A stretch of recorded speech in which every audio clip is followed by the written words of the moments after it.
The question that haunts the corridors of every seeking heart, that whispers through the chambers of love and loss, that echoes in the silence of separation, will these same beloved souls be with me again? Will the mother who cradled me, the friend who understood my unspoken words, the beloved whose eyes reflected my own soul back to me, will they walk beside me once more in another life, another time, another world? Before we begin, if you enjoy this video, give me a like, comment below about your thought and hit subscribe so you don't miss any video inspired by Yogananda's teaching. Thank you very much. This is not merely a question born of sentiment or wishful thinking. It is a profound inquiry into the very nature of relationships, karma, and the eternal dance of souls through the corridors of time and space. To answer it, we must first understand the great cosmic law that governs all existence, the law that the ancient rishis of India discovered in their deep meditations and that Christ hinted at when he said, "As ye sow, so shall ye reap." The universe is not a random collection of accidents and coincidences. It is a perfectly ordered system of cause and effect, action and reaction, karma and its inevitable consequences. Every thought we think, every word we speak, every action we perform sends out vibrations into the cosmic ether, and these vibrations must eventually return to us, like waves that go out from the shore only to return again. This is the law of karma, and it is as precise and unerring as the law of gravity. When we meet someone in this life, it is never by chance. The casual acquaintance on the street, the stranger who helps us in a moment of need, the enemy who opposes us, the friend who supports us, the family member who shares our blood, all of these connections are the result of karmic ties formed in previous incarnations.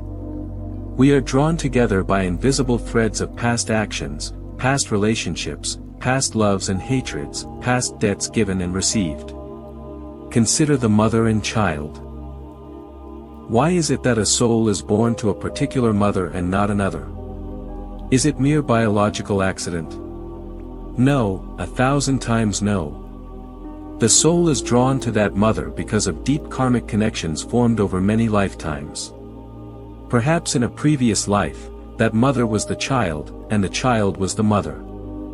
Perhaps they were husband and wife, or brother and sister, or the closest of friends. The roles may change, but the connection remains, pulling them together again and again until all karmic debts are settled and all lessons are learned. The same is true of all our relationships. The husband and wife who find each other across a crowded room and feel an instant recognition, they have known each other before. The friend who understands us without words, we have walked together through previous lives. Even the enemy who seems to oppose us at every turn. We have unfinished business from the past that must be resolved. But here is the crucial point that many fail to understand: whether these same people will be with us in our next birth depends entirely on the nature of the karmic ties that bind us together. Not all karmic connections are equal. Some are strong and enduring, forged through deep love, intense hatred, or significant debts of gratitude or injury. Others are weak and temporary, formed through casual interaction or brief encounters. The strongest karmic ties are those formed through love, not the selfish, possessive love that seeks to own and control, but the pure, selfless love that seeks only the highest good of the beloved. When two souls love each other with this divine love, they create a bond that transcends death and rebirth. They will find each other again and again, in life after life, until they finally merge together in the infinite ocean of God's love. I have seen this truth demonstrated countless times in my own life and in the lives of my students. I have met souls who recognized each other instantly, who knew without doubt that they had been together before. I have witnessed the reunion of guru and disciple across the veil of death, the return of beloved friends who have been separated by the transition we call dying. These are not fantasies or wishful imaginings, they are the natural operation of cosmic law. But there is another side to this truth that we must also understand.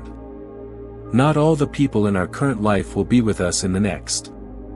Many of our relationships are temporary, formed to teach us specific lessons or to balance specific karmic debts. Once the lesson is learned or the debt is paid, the connection dissolves, and those souls go their separate ways to work out their own karma with other souls. Think of life as a great cosmic drama, with each soul playing many different roles. In one life, you may be the king and I the servant. In the next, I may be the teacher and you the student. In another, we may be equals, working together toward a common goal. The roles change, the costumes change, the setting changes, but the underlying purpose remains the same: to learn, to grow, to evolve, to eventually realize our true nature as children of God. The question then becomes, how can we ensure that the people we love will be with us in our next birth? How can we strengthen the karmic ties that bind us to those souls we wish to keep close? The answer lies in the quality of our love and the depth of our spiritual connection. If we love someone with selfish, possessive love, if we cling to them out of fear or need or desire, we create karmic chains that may indeed bind us together in future lives, but these will be chains of suffering, not bonds of joy. We will come together again, but in relationships marked by conflict, disappointment, and pain, because the karma we created was based on selfishness and attachment. But if we love someone with pure, selfless love, if we wish for their highest good even above our own happiness, if we support their spiritual growth even when it means letting them go, if we see them not as objects of our desire but as fellow souls on the path to God, then we create golden threads of connection that will draw us together in future lives in relationships of harmony, mutual support, and shared spiritual aspiration. This is why the guru-disciple relationship is the strongest and most enduring of all human connections. The true guru loves the disciple with completely selfless love, seeking nothing for himself but only the disciple's liberation. And the true disciple loves the guru with devotion that transcends all personal desire, seeing in the guru the very presence of God. This relationship, forged in the fire of spiritual aspiration and sealed with the bond of divine love, endures not just for one lifetime but for many incarnations, until the disciple finally achieves the liberation that the guru has been guiding him toward. I can speak of this from my own experience with my beloved guru, Sri Yukswar. The moment I met him, I knew with absolute certainty that I had been with him before, that our connection stretched back through many lifetimes. And he confirmed this, telling me of our past associations and the spiritual work we had done together. Even now, though he has left his physical body, I feel his presence with me, guiding me, supporting me, loving me with that same selfless divine love. And I know with complete certainty that we will be together again in future lives, continuing the work we began so long ago. But what of those relationships that are not based on spiritual aspiration? What of the ordinary loves and friendships of daily life? Will these endure beyond death? The answer depends on how we transform these relationships. Every human relationship has the potential to become a spiritual relationship if we approach it with the right consciousness.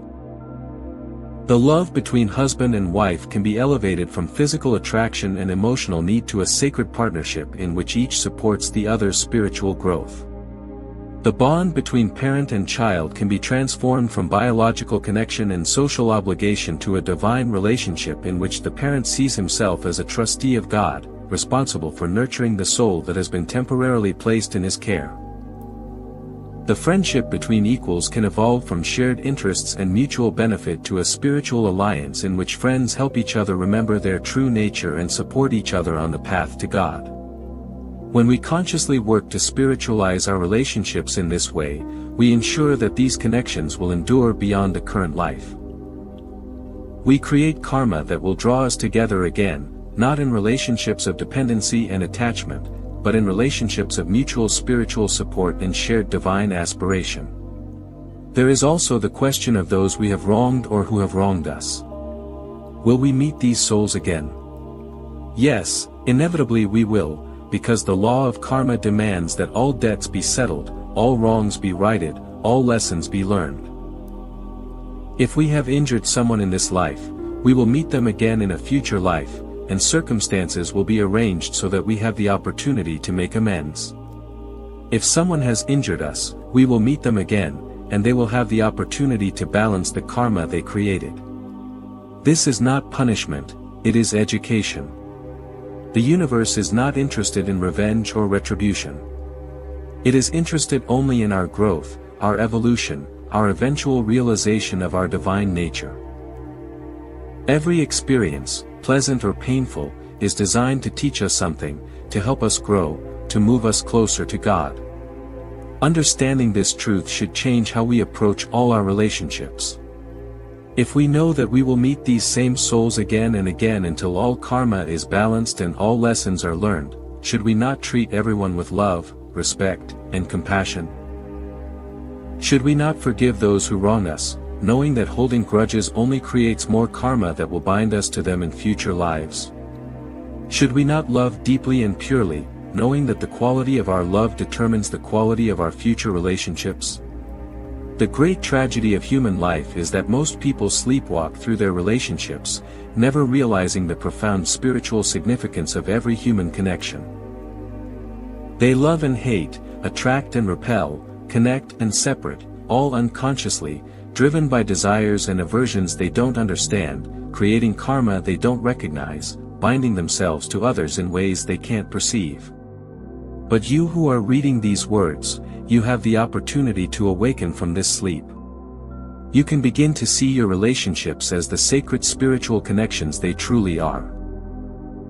You can consciously work to purify your love, to forgive past wrongs, to create karma that will draw you together with beloved souls in future lives in relationships of harmony and mutual spiritual support. And ultimately, you can work toward that highest goal of all, liberation from the wheel of birth and death entirely. For while it is beautiful to think of being reunited with loved ones in future lives, it is even more beautiful to realize that we are all, always, eternally one in God. The separation we experience is an illusion created by our identification with the body and the ego. In truth, we are never separate from those we love, because we are all waves on the same infinite ocean of consciousness. When we finally achieve liberation, we realize that we have always been with everyone we have ever loved, because we have always been one with the divine consciousness that pervades all existence.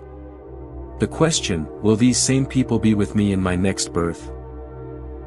Dissolves in the greater realization that there is no me and them, no this life and next life. There is only the eternal now, the infinite here, the one undivided consciousness expressing itself as the many. This is the ultimate answer to the question. Yes, those you love will be with you in your next birth if the karmic ties are strong enough. But more importantly, they are with you now and always in the deepest sense, because you are all one in God. Work to realize this truth, and you will transcend all questions of birth and death, separation and reunion, loss and finding. You will know yourself as the eternal, infinite, unchanging consciousness that you have always been, and in that knowing, you will find all those you have ever loved, for they are not separate from you, they are you, and you are them, and all are one in the infinite ocean of divine love.